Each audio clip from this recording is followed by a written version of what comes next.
Welcome दोस्तों, Excel की class में आपका स्वागत है। हम सीख रहे हैं एक्सेल में होम मेनू। और होम मेनू में लास्ट टाइम हमने सीखा था फाइंड एंड रिप्लेस और कमेंट ऑप्शन तक हमने सीख लिया था। आज हम इसमें बाकी के जो ऑप्शन हैं इनके बारे में सीखेंगे। तो चलिए स्टार्ट करते हैं। आज का जो ऑप्शन है वो है conditional formatting. Conditional formatting option क्या काम आता है? इस ऑप्शन का यूज़ करके हम देख सकते हैं कि हमने कहाँ कहाँ पर कंडीशनल फॉर्मेटिंग लगा रखी है। तो इसके लिए मैं यहाँ पे कुछ नंबर टाइप कर लेता हूँ। कोई भी नंबर आप टाइप कर लीजिए। यहाँ पर मैं मन से यहाँ पे कोई भी नंबर टाइप कर रहा हूँ। उसके बाद मैं इनको सेलेक्ट करके इन पर कंडीशनल फॉर्मेटिंग लगा देता हूँ। अगर आपको कंडीशनल फॉर्मेटिंग का उपयोग नहीं पता है तो पिछले वीडियो देखिए, उसमें हमने इसके बारे में विस्तार से बताया है।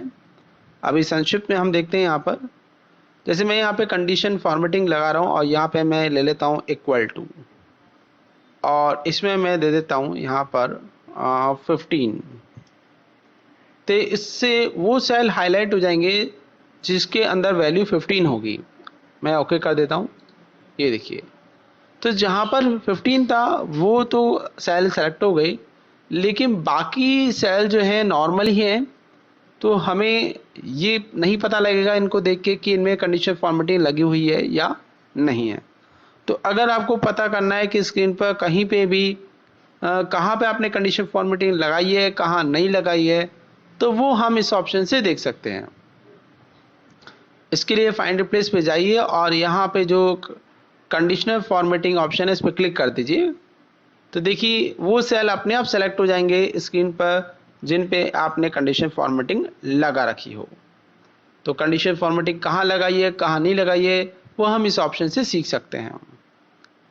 इसके बाद का जो ऑप्शन है वो है कांस्टेंट। तो इसका हमें यूज़ करने के लिए सबसे पहले हम कुछ नंबर्स यहाँ पे टाइप कर लेते हैं और नीचे हम उनका जो टोटल है वो निकाल लेते हैं। तो मैं इनका टोटल निकाल लेता हूँ। तो मैंने इनको सेलेक्ट किया, यहाँ पे क्लिक किया, ऑटो सम पे ये टोटल आ गया। ऐसे कुछ और वैल्यू हम ले लेते हैं और इनमें हम पता करेंगे मैक्सिमम वैल्यू का। तो इसके लिए मैक्स फंक्शन का हम यूज़ करेंगे। इनके बारे में हमने पिछले वीडियो में विस्तार पूर्वक पढ़ा है। अगर आपको ये फंक्शन नहीं आता है तो आप पिछले वीडियो देखें। संक्षिप्त में आप इसको इस तरह समझ सकते हैं, एक फंक्शन है ये मैक्स, जिससे हम पता कर सकते हैं कि दी गई रेंज में, जो मैं रेंज दी है E1 से E5 तक, उनमें सबसे बड़ी संख्या कौन सी है वो हम पता कर सकते हैं। एंटर कर दीजिए। अब देखिए हमने कुछ नंबर्स लिख रखे हैं और कहीं पे हमने फंक्शन का भी यूज़ किया है। कांस्टेंट वैल्यू क्या होती है? कांस्टेंट वैल्यू वो होती है जो हमने डायरेक्ट कीबोर्ड से टाइप की हो। जैसे मैंने यहाँ पर 25 लिख के एंटर कर दिया, तो 25 ये कांस्टेंट वैल्यू है, क्योंकि यहाँ पे कोई भी फंक्शन फॉर्मूले का यूज़ नहीं हो रहा, ये मैंने कीबोर्ड से खुद टाइप की है। तो अगर आप देखें तो ये सारे नंबर मैंने खुद टाइप किए हैं, जबकि ये 71 और ये जो वैल्यू है ये अपने आप आई है, रिजल्ट से आई है। जबकि सेल के अंदर आप देखें तो लिखा कुछ और है। यहाँ पे मैक्स फंक्शन यूज़ हो रहा है, यहाँ पे सम फंक्शन यूज़ हो रहा है। तो अगर हमें पता करना हो कि स्क्रीन पर हमने कहाँ पे कांस्टेंट का प्रयोग किया और कहाँ पे कौन सी वैल्यू स्वतः ही ऑटोमेटिक आ रही है, तो उसके लिए कांस्टेंट्स पे क्लिक करेंगे। तो जो कांस्टेंट होंगे यानी जिन्हें हमने मैनुअली कीबोर्ड से टाइप किया है वो सब सेलेक्ट हो जाएंगे। देखिए सब सेलेक्ट हो गए, लेकिन ये दो नंबर जो हैं सेलेक्ट नहीं हुए, क्योंकि इन्हें हमने फॉर्मूले के द्वारा, इसको हमने सम से, उसको मैक्स फंक्शन के द्वारा हमने इसको कैलकुलेट किया है। तो ये हमने टाइप नहीं की है वैल्यू। तो ऐसी वैल्यू जो हमने टाइप नहीं की है वो कांस्टेंट नहीं होती, और जो हमने टाइप की है वो कांस्टेंट होती है। तो हमने टाइप किया ये सब कांस्टेंट वैल्यू है। तो इस तरह से हम इसको देख सकते हैं। तो इस तरह से हमने देखा कांस्टेंट को कैसे यूज़ में लेना है। इसके बाद अगला जो ऑप्शन है वो डेटा वैलिडेशन। ये काफ़ी मज़ेदार ऑप्शन है। इसके लिए आपको कोई भी सेल की रेंज आप सेलेक्ट कर लीजिए और उसके बाद जाइए डेटा टैब पर। यहाँ पे एक ऑप्शन आपको दिखाई देगा डेटा वैलिडेशन। तो पहले डेटा वैलिडेशन हमें लगानी होगी, तभी हम पता कर सकते हैं किस सेल में वैलिडेशन लगी हुई है, कहाँ पे नहीं है। तो मैं यहाँ पे क्लिक करता हूँ और क्लिक करने पर एक और डायलॉग बॉक्स आ गया। यहाँ पे एनी वैल्यू लिखा हुआ है, यहाँ पे मुझे क्लिक करना है और यहाँ मैं लेता हूँ नंबर।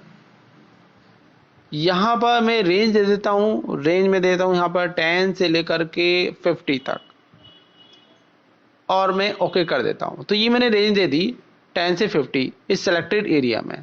तो इससे ये होगा कि अगर मैं सेल के अंदर जो मैंने रेंज सेलेक्ट कर रखी थी अभी, उसमें अगर मैं 10 से 50 तक के बीच की संख्या डालता हूँ तो कोई दिक्कत नहीं है, देखिए कोई दिक्कत नहीं आ रही इसमें। लेकिन अगर मैं 10 से छोटी संख्या डालता हूँ और एंटर करता हूँ तो यहाँ पर एक एरर मैसेज आ गया है। ये वैलिडेशन का एरर मैसेज है कि जो हमने वैलिडिटी लगाई थी इसके अंदर, तो जो रेंज जो है हम जो नंबर डाल रहे हैं वो उस वैलिडेशन से बाहर है। तो इस तरह से हमने यहाँ पे वैलिडेशन लगा रखी है। देखिए दोबारा करते हैं, अगर मैं 5 डालता हूँ तो यहाँ पे एरर आ जाता है, लेकिन मैं अगर रेंज के अंदर की वैल्यू डालूंगा तो कोई एरर नहीं आएगा। जैसे मैंने 48 डाला तो कोई एरर नहीं आया, क्योंकि हमने रेंज डाली है 10 से 50, तो उस बीच में ही हमें डेटा डालना पड़ेगा। अब ये तो हमने वैलिडेशन लगा दी इसमें, लेकिन हम स्क्रीन पर देख के कैसे बता सकते हैं कि कहाँ पे हमने वैलिडेशन लगा रखी है, कहाँ पे नहीं लगा रखी। तो इसका पता करने के लिए ये ऑप्शन दे रखा है फाइंड के अंदर। इससे हम फाइंड कर सकते हैं, पता कर सकते हैं कि हमने कहाँ पर डेटा वैलिडेशन लगा रखी है। मैंने इस पर क्लिक किया तो जिस सेल के अंदर जहाँ से जहाँ तक मैंने वैलिडेशन लगा रखी होगी वो ऑटोमेटिक सेलेक्ट हो जाएगा। तो ये सेलेक्ट हो गया, इसका मतलब इसके अंदर वैलिडेशन लगी हुई है। चलिए इसके बाद अगला जो ऑप्शन है वो है सेलेक्ट ऑब्जेक्ट। तो सेलेक्ट ऑब्जेक्ट के लिए मुझे पहले कुछ ऑब्जेक्ट बनाने पड़ेंगे। तो ऑब्जेक्ट कहाँ से बना सकते हैं एक्सेल में? इसके लिए आप जाइए होम मेनू के बाद में यहाँ पे इंसर्ट टैब पे क्लिक कीजिए और यहाँ पे एक ऑप्शन दिखाई देगा शेप, इस पे क्लिक कीजिए और इसमें से कोई सी भी शेप पे क्लिक कर दीजिए। आप नीचे आइए, माउस से ड्रैग कीजिए तो देखिए इस तरह की एक आकृति बन जाएगी। फिर से जाइए इंसर्ट पर, कोई और शेप हम ले लेते हैं, यहाँ पर ट्रायंगल ले लेते हैं और ये मैंने ट्रायंगल बना लिया। तो ये देखिए मैंने 2 शेप इसमें ले लिए। अब आपको कर्सर का बिहेवियर समझना पड़ेगा। देखिए जैसे मैं कर्सर यहाँ पे आता हूँ तो मेरे माउस का जो पॉइंटर वो देखो चेंज हो रहा है।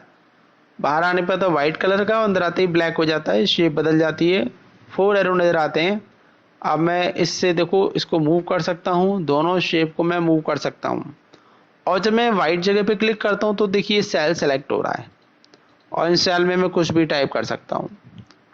लेकिन अगर मुझे सिर्फ ऑब्जेक्ट ही सिलेक्ट करना है, मैं यहाँ कुछ टाइप करना नहीं चाहता, तो उसके लिए मैं फाइंड पे जाऊँगा और यहाँ पे क्लिक करूँगा सेलेक्ट ऑब्जेक्ट पर। जब मैंने सेलेक्ट ऑब्जेक्ट ले लिया तो ये देखिए मैं इस सेल को सिलेक्ट नहीं कर सकता, ना ही मैं यहाँ पे कुछ टाइप कर सकता हूँ, लेकिन मैं इन ऑब्जेक्ट को आसानी से सिलेक्ट कर सकता हूँ, मूव कर सकता हूँ इन ऑब्जेक्ट को ईजिली। तो जब हमारा कर्सर सेलेक्ट ऑब्जेक्ट पे होता है तो हम आसानी से ऑब्जेक्ट को मूव कर सकते हैं, लेकिन सेल को सिलेक्ट करना हमारे लिए मुश्किल हो जाता है। अगर आप दोनों को इजीली सिलेक्ट करना चाहते हैं तो उसके लिए आप जाइए फाइंड पे और इस ऑप्शन को हटा दीजिए। अब देखिए मैं किसी सेल पे कहीं पे भी क्लिक करके उसे सिलेक्ट कर पा रहा हूँ और साथ में ऑब्जेक्ट को भी सिलेक्ट कर पा रहा हूँ। तो इस तरह से हमने देखा कि कैसे हम सेलेक्ट ऑब्जेक्ट का यूज़ कर सकते हैं। तो इसके बाद का जो ऑप्शन है वो है हमारा सिलेक्शन पैन।